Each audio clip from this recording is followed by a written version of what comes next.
Hello everyone, this is AJ and welcome back to the channel and welcome to my worst films of 2022. So hold on to your hats here. Inevitably, some people are going to get upset by this list.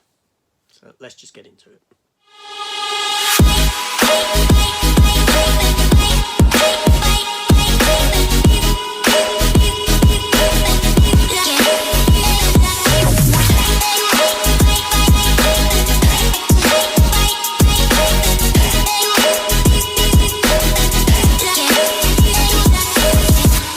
Okay, so when starting to think about doing this video, I didn't know whether to go for the most disappointing films of the year or the worst films of the year, because they're two different categories in my mind. However, I've combined them. So this list here starts off with the most disappointing, and then at sort of mid-list it drops to what would be my worst films of the year, films that I didn't like at all.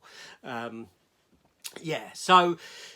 like I said, this is all subjective. I'm pretty sure that some of the films, or a few of the films on this list, will make other people's top 10 movies of the year, which is fantastic. Fantastic for them that, you know, the film's actually done something for them. And it's all subjective, isn't it, at the end of the day?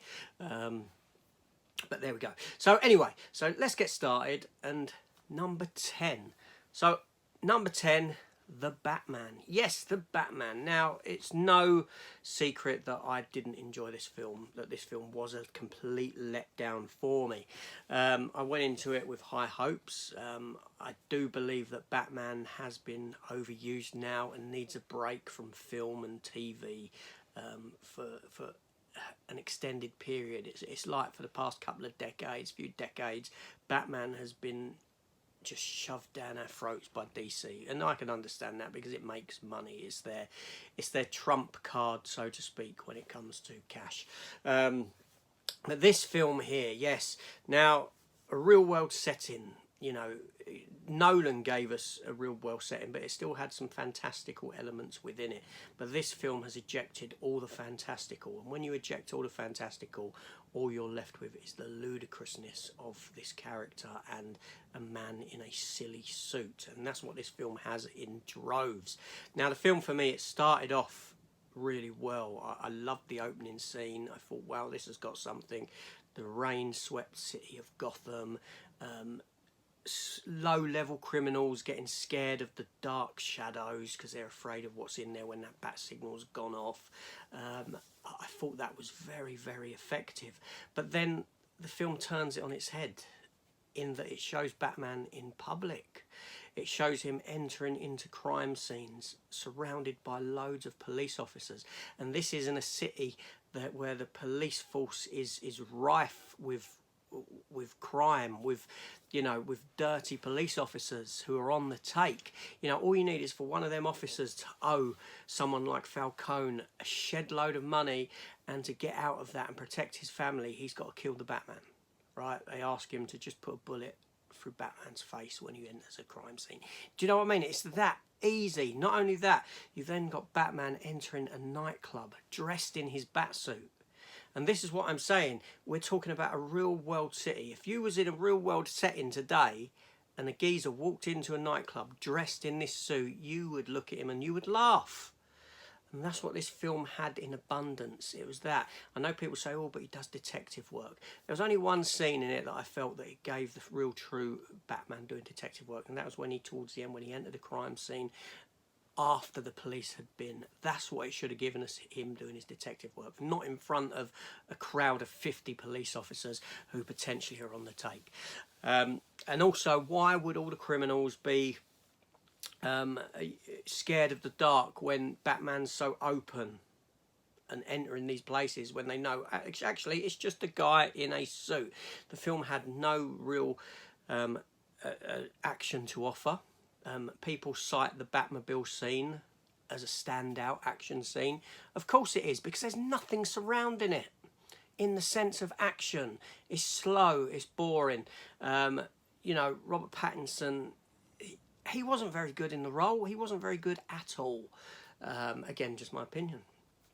And the film went on half hour too long, and it dropped the ball and didn't go with its logical conclusion point, which is the scene with Batman and the Riddler facing off one another between the glass, Riddler in the cell, then all the bombs going off, Batman realising that he has lost, and you go into the second film at that stage there. No, we have to get Batman fighting some, you know, Riddler wannabes, shall we say, Riddler cosplayers.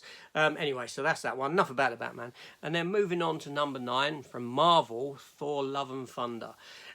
How on earth could Taika Waititi give us Thor: Love and Thunder after giving us the fantastic Ragnarok? This film here, you know, the first Marvel solo characters get a 4th movie. And it just drops the ball. Now, I've watched this film once, and I have attempted 2 more times to watch it, and I've switched it off both times. That's very telling. The film is... It just lost its way. There's too much humour. It's just humour for the sake of humour. And there's some great scenes in there. You know, Christian Bale, I thought, was on top form with acting within this film. He was very good. However, wholly unutilised. He just wasn't used whatsoever effectively. And the film became a massive fail. And then dropping to down to number 8 spot, we've got Morbius. Yes, now... Oh, you know, we had all the teases and all the talk from the trailers for this film. This is a character from Marvel Comics that I'm aware of, that I've not really read, but I've read him in part. And it looked pretty damn good. It looked pretty damn good. And then we got the mess that was... and it's just not a good film at all. Not a good film at all. Then we drop to The Northman. Now, The Northman, you know, much like Batman, is a film that's technically marvellous. I can't take it away from either film. They're well directed. They both look good and all this sort of thing. However, The Northman didn't work for me because it's very, very simplistic storytelling in it. Trying to be something far cleverer than what it actually is. That's the problem I had with this film. It feels like they're trying to be clever, but they don't get there. That they're, you know, that they think they're doing a story far smarter than what it actually is.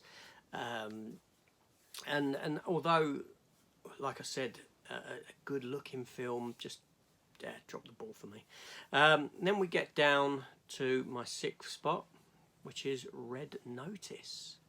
Yes, Red Notice, the Netflix film. So you've got a film starring Ryan Reynolds, Dwayne Johnson and Gal Gadot. How can this go wrong? How can it go wrong? You've got so much talent on the screen. Now, Ryan Reynolds I like, Dwayne Johnson I like, so these two playing off of one another should have been fantastic. And I'm sure there are some great character moments in the film, and the two of them do deliver in a sense of, you know, their back and forth is very good. However, the film is completely forgettable. I came away from this, I can't even remember anything about this movie. And when that happens, it's not good. It's not good. I think in my review I said that Ryan Reynolds and Dwayne Johnson were good. You know, that it's fun watching them play off of one another on screen. However, the whole film is just a complete letdown. And this is... Netflix films have this in abundance. They all seem to like they're coming off of some sort of a conveyor belt and have this very forgettable thing about them, and I've not been able to pinpoint why that is, but it is the case. Then dropping down to 5th spot, The Lost City. Yes, The Lost City. This is the Channing Tatum, Sandra Bullock movie. Now, interestingly enough, this was actually meant to be a role for Ryan Reynolds, but it went to Channing Tatum, and the only positive I can say about this film is Brad Pitt. I thought Brad Pitt's cameos were great. Now, I like Channing Tatum. I think he's got good range. I think he's got good comedic timing. Sandra Bullock, again, a fabulous actress. And this film, as a sort of remake of Romance in the Stone, that sort of kind of action set film, should have been far better than what it actually was. And again, it was just a film that felt lacking. It just lacked, and that's the problem. I came away with it and I just felt, what did I just watch? It just, there's nothing that I can take home from that film that is actually good and decent. There we go. Now, number 4. Now, I'm a bit of a cheat on this one because this film is actually considered a 2021 film.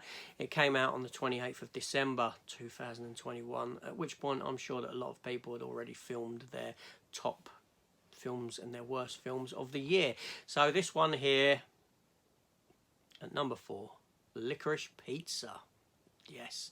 I went into this film because I was listening to others rave about it. And I came out of the film wondering what they'd watched. I'll be honest with you. Again, it's a film that I don't know if people watch it and they feel, you know, it's something different, so let's latch onto it because it kind of makes me feel better about myself, that I'm liking a film that's slower paced, that's story driven, that's supposedly character driven, and that isn't all flashbang, you know, special effects. I don't know, but the film for me, you know, the kid acted nothing like a kid. He acted like an adult. He didn't act how a teenager or a 15-year-old, however old he was meant to be at the beginning of the film would act. Even one with the, you know, with the life that he'd had, and then you had him hitting on this girl and the girl liking it, and that starts getting into territory that is rather creepy in a sense for me, that I'm not too happy with entering into, you know, the age of consent and all that sort of stuff, and yeah, the film just I didn't like it. I didn't like it at all. I can't really remember much about it, to be honest. And then we dropped to number 3, Halloween Ends. Yes. Now, I'm not a big fan of the franchise anyway, but, you know, I liked the 2018 Halloween film. I did. I really liked it. I thought it was a return to form for the franchise, and probably one of my best. Then Halloween Kills came along, and then now Halloween Ends. And as we know, it wasn't really a Michael Myers story. It was about this other kid. The film dropped the ball at the ending. You know, I'd done a video on this myself on how the film should have ended to give it a satisfying conclusion. That would have seen the death of Laurie Strode as well, in an embrace with Michael Myers and all this sort of stuff. Now, what I didn't like, you know, okay, the character of Laurie Strode, at the beginning of the film, she is in this position where she's more comfortable in herself after seeing the death of her daughter by Michael, knowing Michael was out there somewhere on the run, and she's more comfortable than what she was at the beginning of Halloween 1, when she knows that, or Halloween 2018, when she knows that Michael Myers is locked up. How's that the case? And then to divert the story to this other individual, instead of having it all about Michael Myers, the film just, I don't know, just didn't work for me. And then number 2, X. Yes, now this is a funny one. Well, it ain't a funny one. I hated it. What can I say? It's not a funny one, but I never thought that I would be putting the prequel, Pearl, on my best films of the year. I never thought that would be the case, but that's the case. You can go and check that out. But anyway, X. This film, again, I know it worked for people. It didn't work for me. It's more slasher in vein to something like Texas Chainsaw Massacre, that sort of thing. It went for shock value. Now, the issues I had with the film was that none of the cast, none of them were likeable. Not one individual in this film did I want to see live. Simply because they're all, you know, they're there filming a wannabe pornography film. They're there for purposes of money. They're you know, the main girl character, she's a coke addict. You know, there's nothing redeemable about any of these main characters. They're all selfish. They're all self-absorbed. They're there for unmoral reasons doing what they're doing. So why should I care about any of them? The whole setting the film around the making of a porn film felt like it was forced, in the sense that if we get together, you know, the idea of sex and violence and combine them, it's going to draw audiences in, which it did in droves. Yeah, it's just left me with a sour taste in my mouth, this film did, and I honestly wish I hadn't watched it. Which leads me to number one, worst film of the year, and I can definitely say that this is the worst movie of the year for me. So number one goes to Men. Yes, why did I watch this film? This is a film that hates on men. It certainly does. Again, a very weird, strange film. Greg Kinnear plays every male role within this film. And what the film is saying, in its metaphorically, is that all men are the same. You've got this woman protagonist who, you know, she's either witnessed the death, she's broke up with her husband, she's witnessed his death, whether it be by suicide or by accident, that's left unclear, but she goes away to this town, she starts seeing everyone to get away, and she sees everyone as the same person. Every man in this film is played by Greg Kinnear, thusly saying that all men are the same, that all, no matter where you go, all men are the same. Now that's quite a horrible message to put across, because it isn't the case, believe it or not. Not only that, then you get to the scene towards the end where Greg Kinnear starts birthing himself. Yes, some of the most odd, weird, horrific visuals that I've ever seen committed to screen, and it turned my stomach. It was horrendous.